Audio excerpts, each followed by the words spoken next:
స్పందించి ఒక అక్రమ పవన్, హైడ్రా పేరుతో సామాన్యుల ఇళ్లను నిమిషాల్లో బుల్డోజ్ చేసినటువంటి హైడ్రా అధికారులు ఇంత జరుగుతున్నా తుర్కన్ చెరువు పరిధిలో ఉన్నటువంటి FTL పరిధిలో ఉంది, బఫర్ జోన్లో ఉన్నటువంటి ఆ చెరువుకు సంబంధించినటువంటి 28 ఎకరాల పైగానే భూమిని కబ్జా చేసి అక్కడ బిల్డింగులు వెలుస్తూ ఉంటే చోద్యం చూస్తున్నారా మరి హైడ్రా అధికారులు?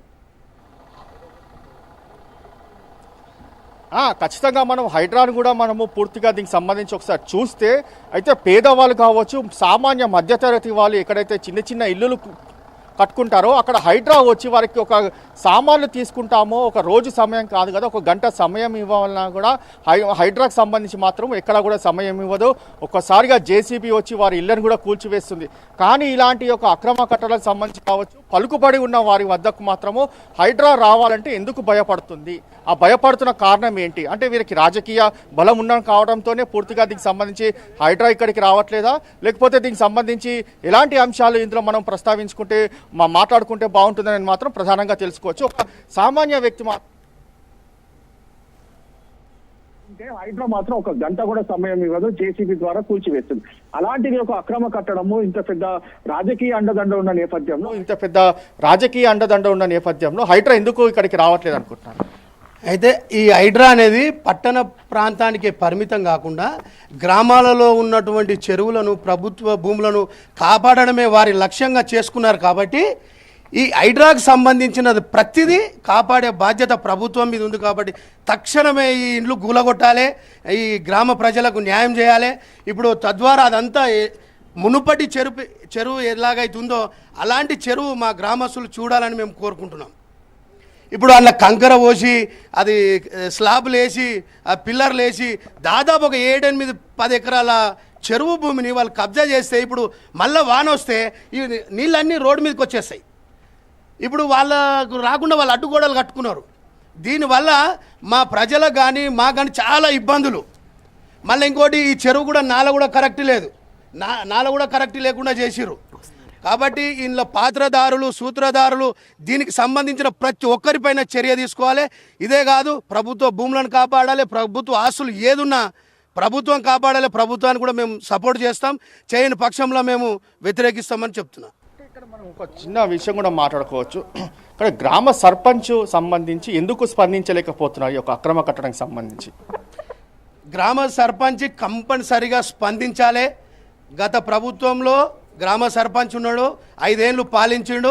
అతని హయాంలోనే ఈ బిల్డింగ్లు మొత్తం కంప్లీట్ అయినాయి. కాబట్టి ఇలా సర్పంచ్ది ఉందా, MROది ఉందా, పై అధికారులు ఉందా, పై ఎమ్మెల్యేది కూడా ఉందా అనేది మాకు తెలియదు. మేము సామాన్య జనంగా ఏం చెప్తున్నామంటే ఎవరి హయాంలో అయితే జరిగిందో ప్రతి ఒక్కరి మీద చర్య తక్షణం తీసుకోవాలి. తీసుకోకపోతే మేము కూడా మా కార్యాచరణ మేము ప్రకటిస్తాం.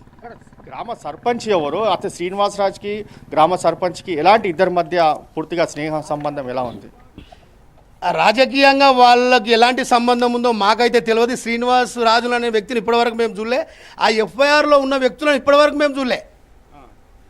అది సర్పంచ్ పేరేంటి? సర్పంచ్ అశ్విని సుధాకర్. ఇక వాళ్ళకి ఏ పరిచయాలు ఉన్నాయో మాకు తెలియదు. కానీ మాకు రాజకీయంగా వాళ్ళు ఎలాంటి పరిచయం లేదు. మా సర్పంచ్ పర్మిషన్ ఇచ్చిండా లేదా మాకు తెలియదు. ఇస్తే అందరి మీద చర్యలు ఉంటాయి, ఇవ్వకపోతే మంచిదే. మేము అందరం కలిసికట్టుగా వాళ్ళ ఇల్లు కూలగొట్టేదాకా అందరం కలిసి ఉంటాము, పోరాడతాం.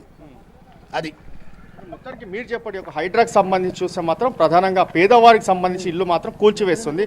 ఇలాంటి ఒక పూర్తిగా అక్రమ కట్టడాలు కావచ్చు, వీరికి రాజకీయ పలుకుబడి ఉంటే వారు ఎందుకు కూల్చలేకపోతుంది అనుకుంటున్నారు మీరు? ఎందుకు కూల్చలేరంటే ఇప్పుడు మాకైతే తెలియదు మొత్తం. మరి బడాబాబులు అందరు కలిసి మరి కుమ్మకైరా ఎవరైనా మాకైతే తెలియదు. మరి ఇప్పుడు తెలుస్తుంది. ఇప్పుడు మీరు వచ్చారు కాబట్టి, మీరు అందరూ న్యూస్ ద్వారా, రాజు న్యూస్ ద్వారా వచ్చారు కాబట్టి ఇప్పుడు తెలుస్తుంది. అది ఇక్కడ గ్రామ సర్పంచ్కి సంబంధించి ఎలా ఉంటాడో దీనికి సంబంధించి ఒక అక్రమ కట్టడాలపై ఎందుకు స్పందించలేడు అనుకుంటున్నాం గ్రామ సర్పంచ్? ఈ గ్రామ సర్పంచ్ అంటే మాకు మొత్తం డీటెయిల్స్ తెలియదు. ఎందుకంటే ఇప్పుడు ఆయన కూడా మేము అనలేని పొజిషన్, ఎందుకంటే మాకు తెలియదు కదా మొత్తానికి. తెలియదు అంటే ఇంత పెద్ద బిల్డింగ్ కట్టినప్పుడు సర్పంచ్ నాలెడ్జ్లో కంపల్సరీగా ఉంటుంది కదా అనేది. ఈ సర్పంచ్ నాలెడ్జ్ అనేది ఇప్పుడు మొత్తం మీరు వచ్చిందాక మాకు తెలియదు. ఇప్పుడు ఇవి నోటీసులు తీసుకొచ్చిందాక మాకు తెలియదు. ఆయన పాత్ర ఉందా లేదా అనేది కూడా మాకు తెలియదు. ఇప్పుడు దీని ద్వారా, ఇప్పుడు న్యూస్ ద్వారా తెలుస్తుంది ఎవరి పాత్ర ఏముందనేది మొత్తం బయటపడుతుంది. ఒకవేళ సర్పంచ్ పాత్ర ఉంటే అతని పైన కూడా శిక్ష కంపల్సరీ తీసుకోవాల్సిందేనా? చట్టప్రకారంగా చర్యలు తప్పవు, తీసుకుంటారు చట్టపరంగా. అంటే ముఖ్యంగా చూస్తే మాత్రము ఇక్కడ సర్పంచ్ కూడా దీనికి సంబంధించి ఇంత పెద్ద బిల్డింగ్ కట్టడాలు అక్రమ కట్టడాలు ఇంకా కడుతున్నా కూడా ఎందుకు చర్యలు తీసుకోలేదు? సర్పంచ్ నాలెడ్జ్లో కంపల్సరీగా ఉంటే మాత్రం